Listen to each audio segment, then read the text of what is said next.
নমস্কার বন্ধুরা, রোমা ড্রিম কিচেনে আপনাদের সবাইকে স্বাগত জানাই। তো বন্ধুরা, আজকে আমি নিয়ে চলে এসেছি শুধুমাত্র 10 মিনিটে তৈরি দারুণ মজাদার নিরামিষ গন্ধরাজ পনির ভাপা রেসিপি। বন্ধুরা, দেশের বাইরে যে যেখান থেকে ভিডিওটা দেখছেন তাদেরকে অসংখ্য ধন্যবাদ। ভালো লাগলে লাইক শেয়ার করে আমাকে আরও উৎসাহিত করবেন। তো চলুন দেখে নেওয়া যাক। তো বন্ধুরা, রেসিপিটা বানানোর জন্য আমি 1 লিটার দুধ নিয়েছি। দুধটাতে আমি ভিনেগার দিয়ে ঘরেই ফাটিয়ে পনির বানিয়ে নেব। তো দেখো বন্ধুরা, আমি দুধটা ফাটিয়ে নিচ্ছি। তো দেখো বন্ধুরা, এখানে আমি পনিরটা বানিয়ে নিয়েছি। তো পিস পিস করে কেটে নিয়েছি। রেসিপিটা বানানোর জন্য আমি নিয়েছি পরিমাণ মতো পোস্ত নিয়েছি, আর এখানে কালো শস্য নিয়েছি, এখানে কাজু নিয়েছি, আর গোটা কাঁচা লঙ্কা নিয়েছি। কাঁচা লঙ্কাটা আমি মাঝখান দিয়ে কেটে নিয়েছি, দেখো বন্ধুরা। আর এখানে আমি নিয়েছি গন্ধরাজ লেবুর পাতা নিয়েছি। তো এখন আমি কাজু, পোস্ত, কালো শস্যটা, কাঁচা লঙ্কাটা একসাথে পেস্ট করে নেব। অল্প পরিমাণ জল দিয়ে দেব। তো এখানে আমি পেস্ট করে নিয়েছি।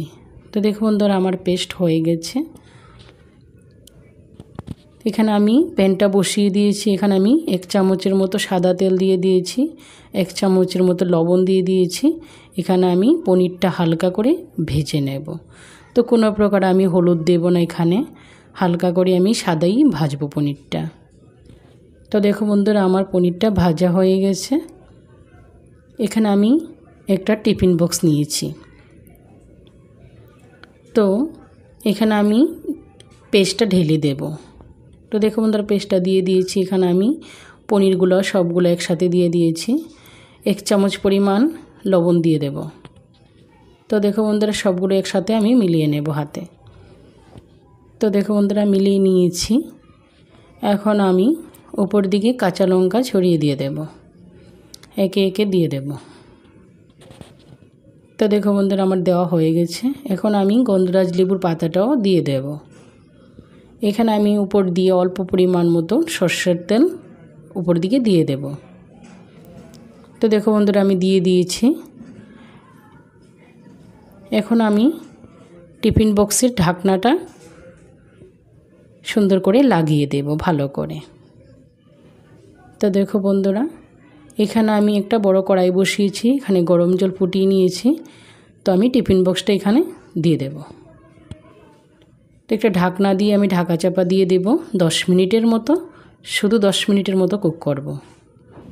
তো দেখো বন্ধুরা, 10 মিনিট হয়ে গেছে। এখন আমি গ্যাসটা বন্ধ করে দেব। তো দেখো বন্ধুরা, এখন উঠিয়ে নেব। তো দেখো বন্ধুরা, উঠিয়ে নিয়েছি। এখন আমি 5 মিনিটের মতো ঠান্ডা করে নেব। তো ঢাকনাটা খুলে যাবে না। তো দেখো বন্ধুরা, এখন 5 মিনিট হয়ে গেছে, ঢাকনাটা খুলে নিয়েছি। তো দেখো কি সুন্দর হয়েছে। গন্ধরাজ পনির ভাপা রেসিপি আমার কমপ্লিট। তো দেখো বন্ধুরা, এই রেসিপিটার সঙ্গে রুটি, ভাত, পরাটা, নান সব কিছুই খেতে অনেক সুস্বাদু। তো বন্ধুরা, রেসিপিটা কেমন লাগলো সুন্দর একটা কমেন্ট করে জানাবেন। আর ভালো লাগলে সাবস্ক্রাইব করে আমার পাশে থাকবেন। পাশে থাকা বেল আইকনটি ক্লিক করে দেবেন, যাতে করে নিত্য নতুন নোটিফিকেশন আপনার কাছে চলে আসে। তো বন্ধুরা, আজকে এই পর্যন্ত। আবার দেখা হবে নতুন কোনো রেসিপির সঙ্গে। সবাই ভালো থাকেন, সুস্থ থাকেন। অনেক অনেক ধন্যবাদ।